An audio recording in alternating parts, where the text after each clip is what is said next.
Kumbwame bundu ja Kongo. Kumbwame bundu ja Kongo. Kumbwame bundu ja Kongo.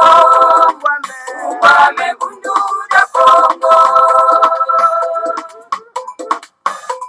Kikole kukongo ya mweniko. Ina ya tena mani mumbandwe. Mufuluza kanda ja Kongo. Mufuluza kanda ja Kongo. Vita kukongo ya mweniko.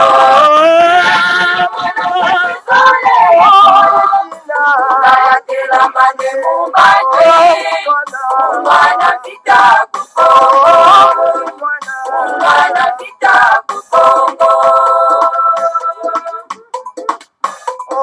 Kiaje kukongo ya mweniko. Nayatela mane mumbande. Kukonga kanda ja Kongo. Kukonga kanda ja Kongo.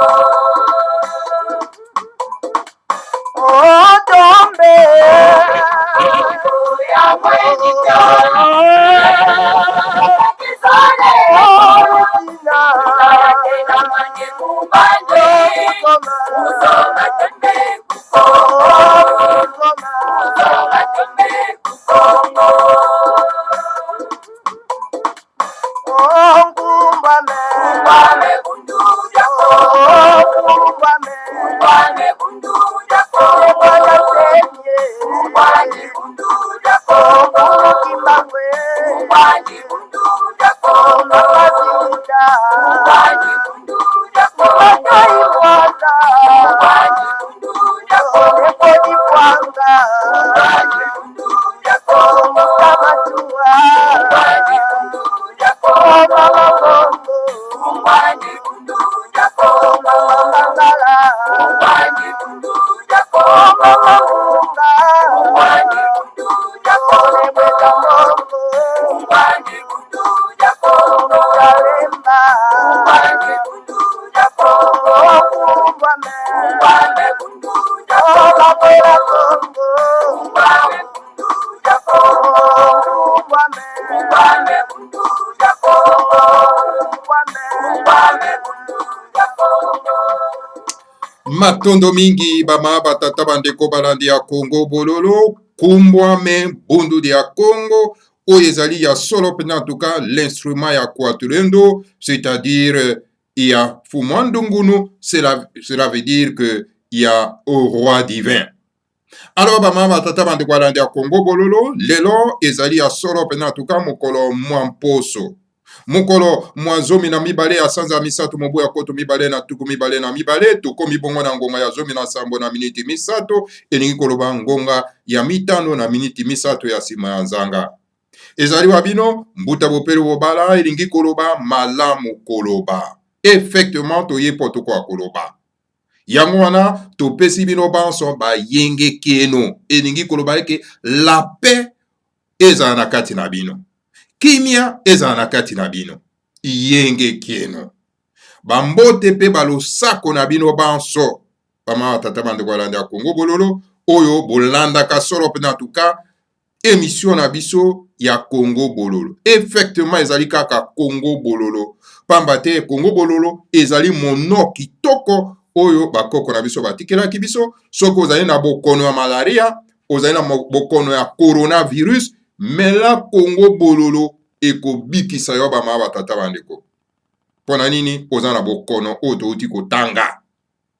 Me kasi na mboka na biso tozali na bokono ya bongo. Bokono ya raisonnement. Bokono wana banani ba memeli biso yango. Ba colonialiste bato ba memeli biso yango. Ba memeli biso bokono wana yango wana esali ete tobosa na mabele na biso. Toyeba kokamba ba mboka na biso te. Bokono wana oyo bakolo ba memeli biso ya ba religion ya bapaya. Le christianisme, c'est une religion coloniale. Mes chers frères et sœurs, yango etie biso solo pena na prison à ciel ouvert. Bama tata bandu kolanda Congo bololo. Donc boza komona yango na miso bino moko. Mboko etondi kita. Oye bato nyonso tu baza kolinga babotolo biso, me baimboka bango baza kolela pe baza kosambela nde bakenda na lola. Alors bama tata bandu kolanda Congo lolo. Lelo toyei komelisa nanu moto babengi Mutombo alias Israel na kombo ya lokuta ya bapaya. Tata mobimba azwa na mboka na biso na mabele ya bakoko na biso pona kosala promotion ya bokoko ya bapaya, kosala promotion ya ba religion ya bapaya.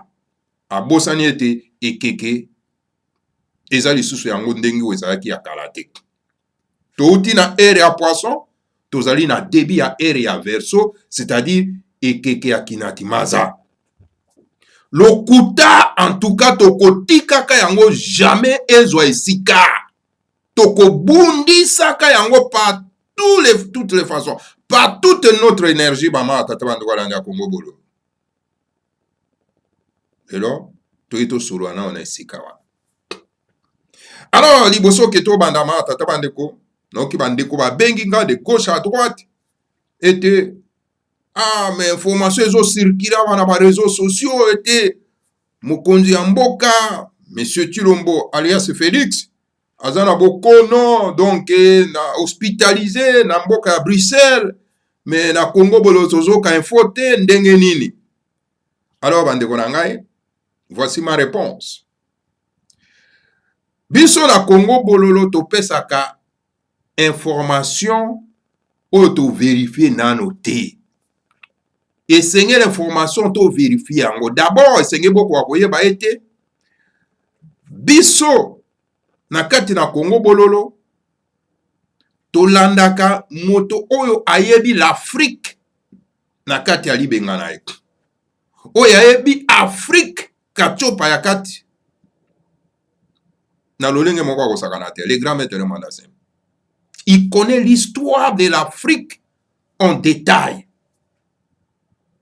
Mais aussi longtemps que le grand maître de Mandassem a se prononcé pour une quelconque information, alors donc biso tokoki na Congo bolote to pesa une information ou to vérifier na noter. So ko moi to yé to pesa information le que cette information est vérifiée. Et c'est pour cette raison yango bomoni te biso to salaka ba émission na kati na Congo bolote pour to sala ba base. Pour être tozwa ba vie. On n'a pas besoin de ya ba vie parce que on gagne rien na kati ya Congo bolote tozo ko sala. Tozo sala yango po to lamusa ba imboka.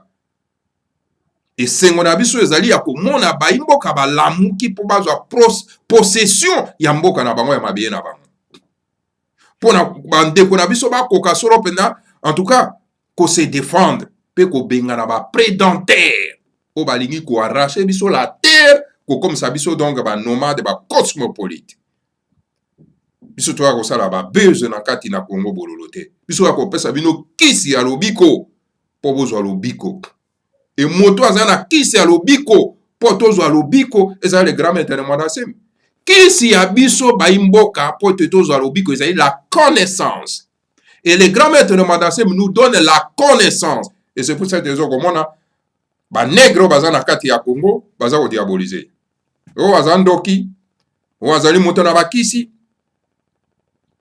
et tchetira ebongo na bongo. Ok bondo kezali oyo mindele ba memeli biso na kati ya mboka.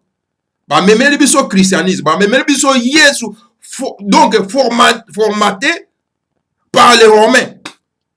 Parce que même ba Israéliens ba yebi Yesu te. Ba Israéliens ba yebi Yesu te. Bokenda ko tuna ba Juifs ba yebi te. Ce sont des Romains qui ont fabriqué ces noms-là. Ce sont des Romains qui ont fabriqué la Bible romaine. Oyo epawape en tout cas ba ye na mokanda oyo pona ete ba ko coloniser ko dominer mokili mobimba. Bama tata bandu kolanda Congo bolo. Alors voilà, bandoki nde bango wana. parce que bamemeli biso biloko ya bambwa mpo biso tolia, hein? Alors totelengana tosisingana toyeba kobatela mabe na biso te. Alors voilà, ma tata bandeko, c'est pour cette raison on y a na Congo Bololo, on ne donne pas n'importe quelle information. Alors cette information, il y a M. Tulombo qui a hospitalisé, azali soki na coma na kati na hôpital à Bruxelles, biso tozwi nano information wana te na kati ya Congo Bololo, tokoki ko livrer yango te, tokoki kopesa yango te na Congo Bololo, ma tata bandeko. C'est pour cette raison pour moni ete tozali silencieux na koto wana parce que tozana information auto vérifier nano te. Alors ceux qui bino bozali intéressés na cette information, bolanda ba chaîne o ezali kopesa information wana e kozala malamu pona bino. Alors pona ngai en tout cas pona Congo Bololo ezali impossible to pesa information oyo wana parce que to vérifier nanu yango te, tozokape kaka na bino elongo moko ndenge nini na réseaux sociaux et telikuna ndenge baza kopesa information yango bama tata bandeko balanda Congo. Et en plus de cela bama tata bandeko, soki cette information s'avérer vraie, biso ekokamusa biso te, parce que le grand maître de Mwanda-Seme avait déjà prévu, avait déjà prévenu, hein, nandeko na biso. Soki botangi Congo dieto ezali wana oya komaka. Alors matoyi mangbongi na biso ekosala nini? Esenge tofuta prix na yango bama tata bandeko balanda Congo Bolo. Le grand maître amonaka makambo toujours na mosika, a prévenaka bato, alors a prévenaka yango déjà conséquence.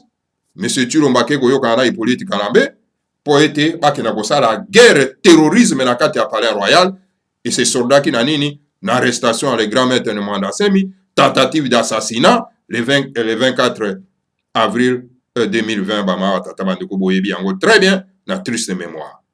Donc lifuta na ye na ndenge le grand maître a alerté ye nde yango wana kokena kosala guerre terrorisme na kati ya Palais Royal oboyebi très bien bama tata bandeko balanda ya Congo Bolo. Donc ekoki kokamwisa biso te soki cette information ekosavere vrai. Voilà, koto wana tozali na commentaire ya kosala te. Bomoni Congo Bololo oyo boza ko ignorer lelo, mikolo mizali koya boko banda koluka ba video ya Congo Bololo po bo décortiquer, po bo banda siko ko comprendre mutu wana abandaki kolanda penza mutu azalaki na nzela pe aza na nzela.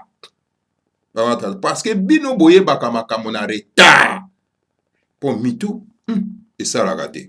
Ça c'est information que toi na toko kopesa bino ba tata bandeko balandi ya Congo Bolo. Une autre information oyo le grand maître de Mwanda-Seme a commis solo en tout cas Congo Dioto na bitin d'information na ye sur ce qui se passe na Congo Diakati. Mais sengane bandeko na biso kwa koyeba ete na kopesa information wana na note parce que Congo Dioto ko même na Kikongo ngai naza na difficulté ya kotanga Kikongo. Tango tokozwa un cadre ya Bundu dia Mayala yende akora ko expliquer biso ce qui est écrit non pas na kati ya Congo Dioto wana. Mais tout que et c'est na bino koyeba ete le grand maître de Mwanda-Seme a mis en place des organisations. Une organisation politique et une organisation spirituelle. C'est-à-dire Bundu dia Congo et Bundu dia Mayala. Bundu dia Mayala ezali wana pona politique. Car le grand maître de Mwanda-Seme a conseillé bato ya ere ya verso, la politique ya ere ya verso, la spiritualité ya ere ya verso, et puis la science ya ere ya verso. Bomona kibino moko, ndika, babongoli yango komi bombe. Mabele zèle komi ba explosif. Bomoni bino moko tata bandeko balanda Congo. Ça c'est la science ya ere ya verso. Le grand maître de Mwanda-Seme nous enseigne la spiritualité ya ere ya verso. Cette spiritualité étrangère o bapa ya baki kokotsa na kati ya mabe na biso esengele bima ekende. Alors spiritualité ya bakoko na biso ezo esika pama tata bandeko balanda Congo Bolo. Et le grand maître de Mwanda-Seme nous enseigne la politique ya ere ya verso. Détruire les frontières héritées de la colonisation. Créer donc l'union de Timanti, la Confédération de l'Afrique centrale, ou epai wapi en tout cas, tokotambwisa mboka na biso na système ya présidium. Le grand maître Mandasema ye na politique ya sika, ou ezali le contraire na politique ya ba prédentaire, ya ba occidentaux, ya ba colonialiste.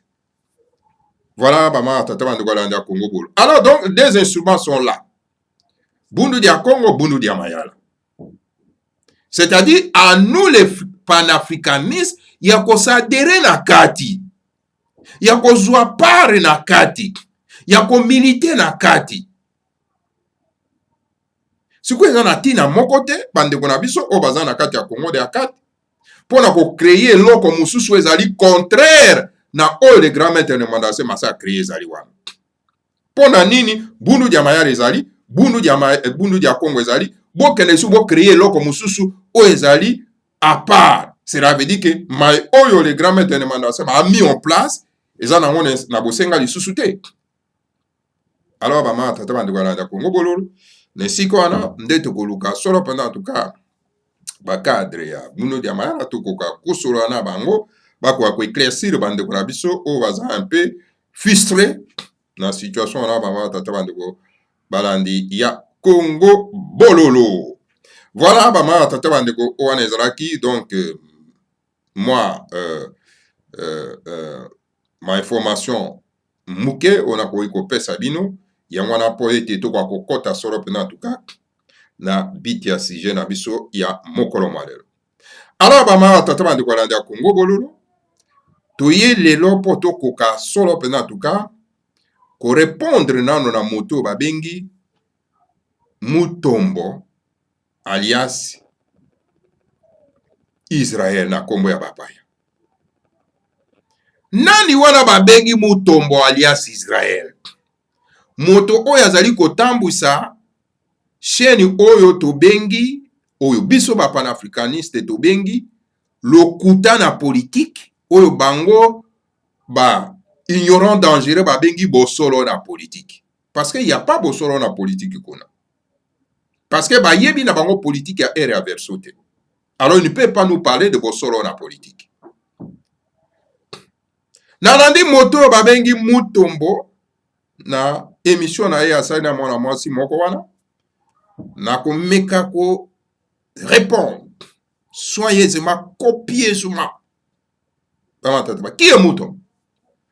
Mutombo azali moto oyo azali ko incarner la religion étrangère. Monsieur Mutombo alias Israël azali membre ya Branham. Mais qui est Branham? Branham azalaki membre ya organisation raciste aux États-Unis d'Amérique, babengi Ku Klux Klan. C'était une organisation raciste. Oye pa wapi ba nyokolaki bandeko na biso baindo na kati États-Unis d'Amérique wa tata bandeko. Et c'était membre de la CIA. Mutuwana bama tata bandeko walanda Congo bolo. Nos frères noirs ba sibisaki situation moko atroce na part ya cette organisation raciste.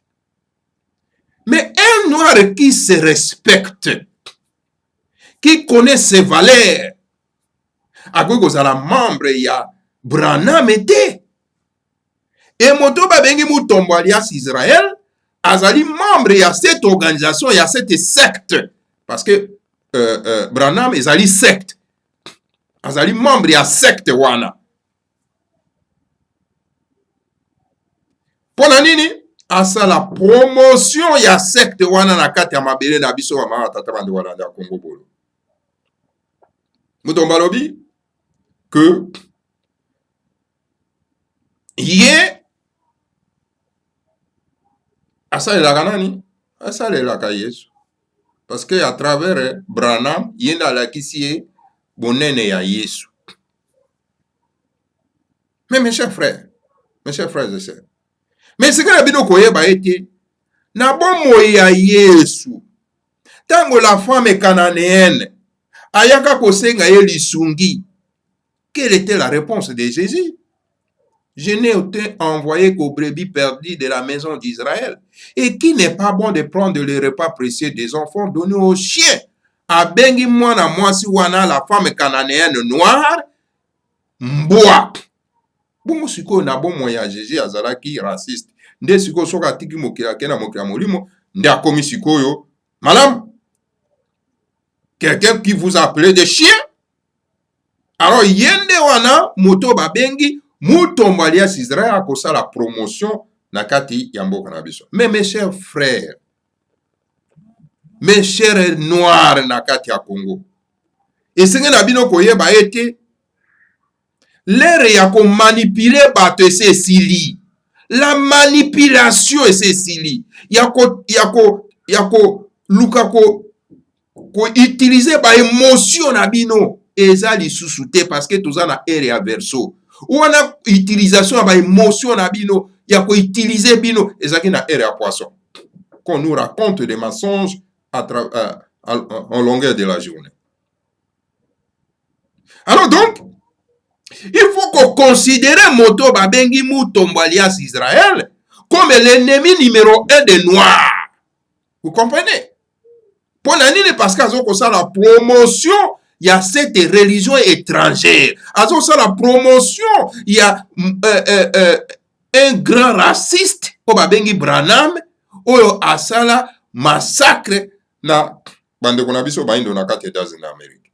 Donc c'est un noir qui se respecte pas, monsieur Mutombo alias Israël, c'est un noir qui se respecte pas. Bama tata bande kolanda Congo bolo.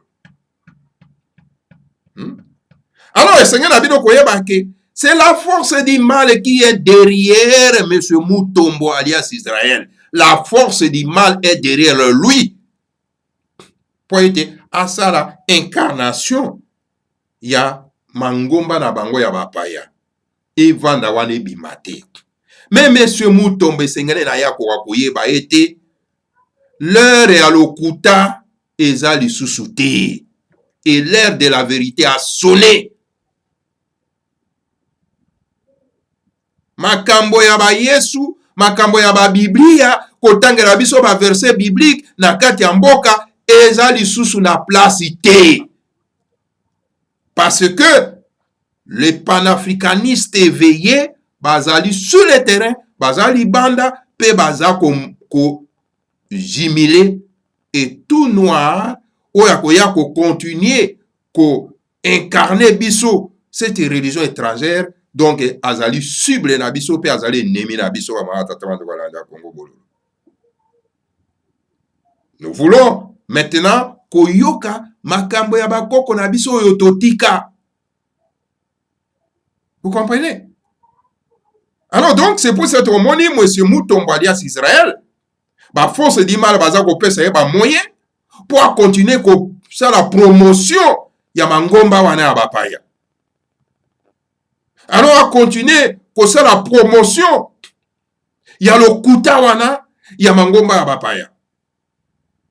Alors mes chers frères, esengeli to lamuka pona ete moto andengo yo azwa esika ebonga epa na biso te pona kosala promotion ya mangomba ya bapaya na kati ya mboka ya tata bandeko. Donc, M. Mutombo alias Israël, c'est un ennemi numéro 1 ya race noire. Ba noir oyo ba sosoli, oyo ba fungoli miso, oyo ba koki komitika ete bazala utilisé te par cette force du mal. Chers frères. Est-ce que na bino koyeba ete na ekeke nyonso tout esalaka 2000 ans. Na sima 2000 ans ekeke mosusu ye. Mais lelo tozali na ekeke ya kina timaza, l'ère de la vérité, l'ère ya mai. Mai c'est la vérité. Et celui oya ye na ekeke ya kina timaza pona kopesa biso la spiritualité ancestrale na biso c'est né mwandansemi. Bon, mon ante mutu wana babenge Mutombo alias Israël, quand il parle de mwandansemi c'est pour dénigrer. Parce que pourquoi? Parce que c'est la force du mal qui est derrière lui. Ou baza ko financer. Alobi non, mbongo na ye eutaka na Yesu. Voilà les mensonges. Bakoko sa makambo na Yesu ango ti bako lembate ba ma tata wande walanda Congo bolo. Ok, c'est la force du mal qui est derrière lui. Pour faire cette promotion. Pour maintenir l'esclavagisme spirituel. Mes chers frères, réveillez-vous. Il est temps qu'on se réveille. Combattre les ennemis de l'Afrique.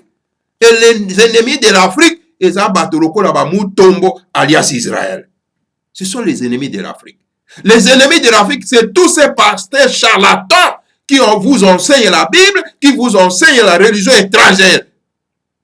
Les ennemis de l'Afrique, ce sont tous ces pères spirituels qui se mettent debout pour vous donner l'espoir d'un paradis utopique. Oyo ezali coexister te bama tata bande kwa dans Congo bolo. Voilà ce qu'il dit M. Mutombo Israël, que non yembo monaye azwaka 10% pour na kopesa na Yesu. Parce que azako bongisa esika na ye na lola. Mes chers frères, azo bongisa esika na lola. Pendant que nos frères et sœurs meurent ici, pendant que Nzambe a puntulendo apesi biso kitanyo sotu, diamant, le or, coltan, pétrole, maï, nzete, tout ce que tu veux vivre en na mboko poto kwa kokomisa ngo paradis, yaza kolobela biso makambo ya lola. Voilà des criminels comme ça. Les criminels comme ça, bah ma tata de Gualanda Congo bolo.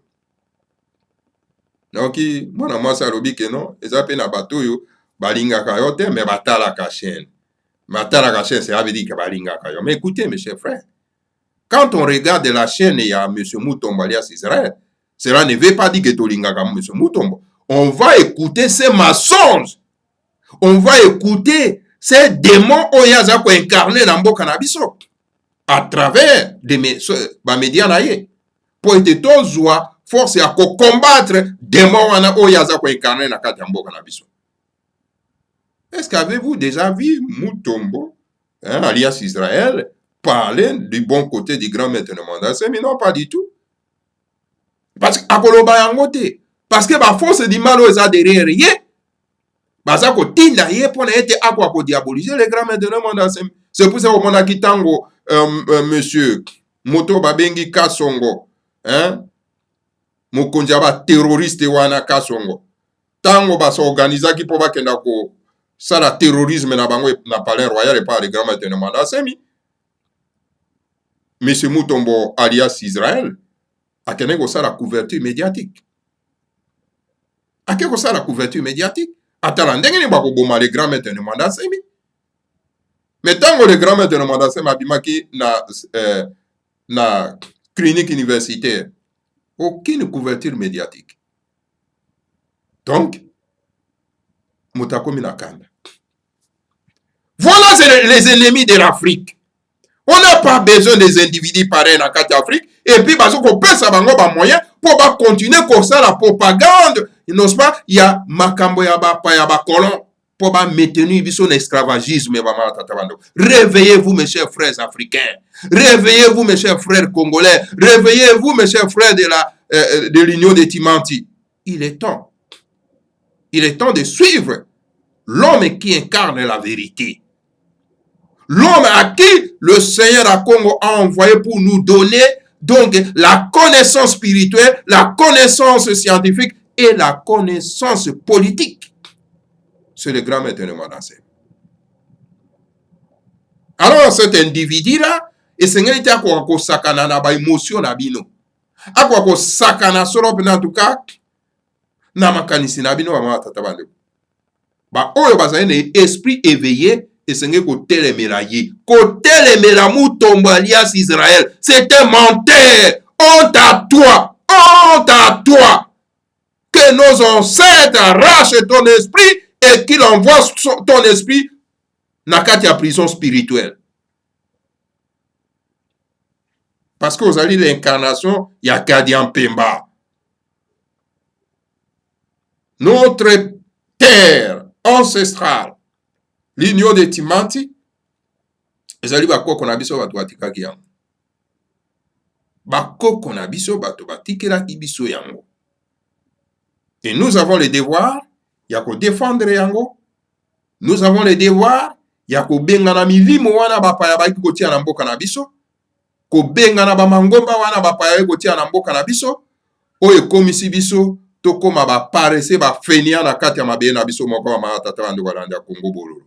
Honte à vous qui enseignez cette religion étrangère. Honte à vous qui enseignez cette spiritualité étrangère. Honte à vous. Les nègres erronés, les nègres stupides, cupides. Bamama tata bandeko balandi ya Congo bololo. Bato na bato bazali na ba valeur spirituelle na bango esenge bako kwa incarner yango bato na bango bato na bato bazana na bokoko na bango o epa wapi bakoki ko incarner yango pona ete bakoka solo pena ko ivre na kati ya mabele ya bakoko na bango. Voilà bama tata bandeko balandi ya Congo bololo esenge na bino bokoka solo pena ko fungola miso parce que ba prédentaire wana baza kopesa bango ba moyen nyonso tu pona ete bakoka ko maintenir biso na esclavagisme spirituel, politique et bongo na bongo ama tata bandeko. Nous sommes là na kati ya Congo bololo pona ko lamusa ba esprit na bino. Esengeli esprit ba esprit na bino eko ko lamuka. Et lamuka. Ba mbongo, tous ces mondes-là, ce sont nos ennemis. Ce sont nos ennemis. Parce que financé par qui? Par ce monde des ténèbres. Mvulus Kimbanga aloba kite. Aloba kite. Ces êtres y a monde des ténèbres au baï ko coloniser biso. Mvulus Kimbanga albenga yibangote ba homme des ténèbres. Et voilà la génération actuelle va continuer à incarner. Donc, Bonzambe wana ya bapaya. Baya kosala ngo promotion na kati ya mboka na biso ya mata tabando wala na Congo bon. Mais esengena bango ba koka koyeba ete baza na chance ite. Parce que l'Afrique est en marche. Parce que le Congo est en marche. Est en marche. Bozo ko betande ba dernière carte na bino oyo ekosimba te. Je vous dis, dernière carte Nabino Bozako Beta et Kosimba parce que l'Africain a été éveillé. Vous comprenez? Et Kosimba dans la façon oh bino bokoluka ko sakana ba émotion abande ko na biso. Bo sakana ba émotion na bango. Pona été bo gagner gain de cause na bino bozako zo pas ba paya. Et Kosimba car l'heure de la vérité a sonné. Alors donc, ekokoma moko moto moko akobanda koyoka bino ata mokete. Donc, bokokoma sans valeur na kati ya mabeye na biso. Matondo mingi bama tata bandeko ya Congo bololo. Mai oyo nakoki komemela bino solo pena tuka na pokwa na lelo. Bokoka solo pena tuka ko partager Congo bololo. Suivez en tout cas le grand maître de Mwandasemi. Suivez Kobokota na kate na bundu dia Congo. Pour na été to promouvoir la religion de nos ancêtres. Mama tata wando. Bonzambe na biso. Oza ko répondre na ba valeur culturelle na biso. Oyo mindele ba meme na biso ezaki tout simplement pour petit abiso na boumbu. Le christianisme, ce n'est pas notre religion. Quand tu attends un nègre dire que je suis chrétien, c'est un idiot. Quand tu vois un nègre dire que non, ngai nazaka catholique, ngai nazaka protestant, ngai nazaka moto Abraham, ngai nazaka moto Asongo Pakta, ou eza ko incarner la religion chrétienne, c'est un idiot. C'est un idiot. Donc, voilà. Tozongela bonzambe ya bakoko na biso po ete tokwa kotombola solo pena mabele na biso. Et bonzambe ya bakoko na biso ezali incarné par Bundu dia Congo et l'enseignant ya kati ya université wana Bundu dia Congo, c'est le grand maître de Mwandasemi. Suivez le grand maître de Mwandasemi po na ete lubiko ya baindo ekoka koya. Matondo mingi na bino banso oyo bolandi biso. Wana en tout cas bo partager Congo bolo na baimboka. Tukutane na bino isusu mbala sima. Bon moment ça. Que le Seigneur à Congo vous protège tous, protège. Donc, le grand maître de Mandasemi, Azali, le grand instructeur du Sud, a protégé ma belle ya bana ya nyo de Timati. Ingeta, Ibubo, Eibu, Mato.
kusila elemo wana mikaiwasi